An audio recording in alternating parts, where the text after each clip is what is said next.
Hello guys, luluto tayo ng pork ligado, Ilocano version. Yan, mga ingredients. Pampalasa, then yan, muna ko na pinuto tong karne niya. Karne ng baboy.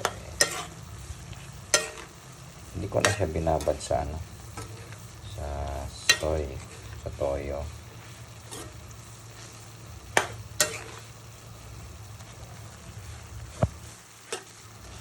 Ayan, hayaan lang natin siya na matuyo at maglabas ng sarili niyang mantika.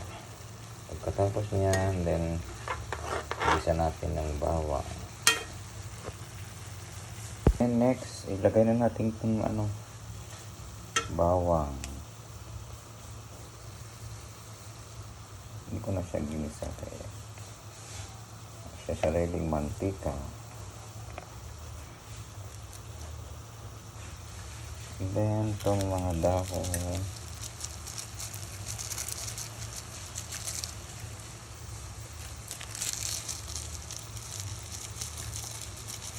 Sariling version. Then, pamintang durog.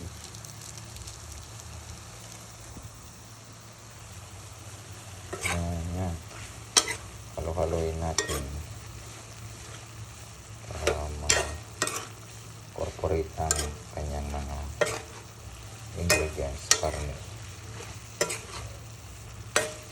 Then few minutes more, lagyan natin itong bell pepper. Yan, tsaka ayan, mauna pala yan bago ito okay, lagyan na natin itong atay kasi madali lang man ito maluto. So kung matagal itong lutuin, titigas yan atay. Lagyan natin siya ng toyo. Konti lang. Naglagay niya ng tubig. Gama. Konti lang din kasi palambutin natin siya ng mga ilang minuto. So yan, malapit na. Ilagyan ko na rin pala na pampakulay na swete. Annatto seeds. Annatto powder. So yan, nag-reduce na din siya ng ng sarsa niya. Then mga 3 minutes pa siguro o 5 minutes, lagyan na natin to bell pepper at green peas.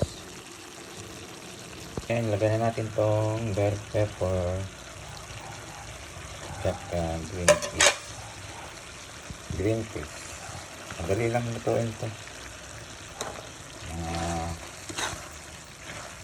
1 minute siguro.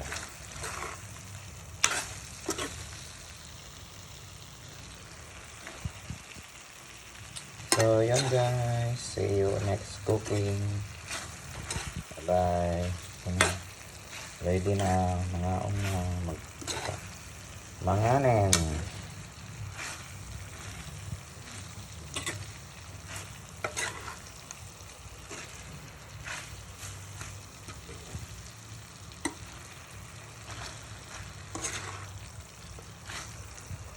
Yan guys, bye bye.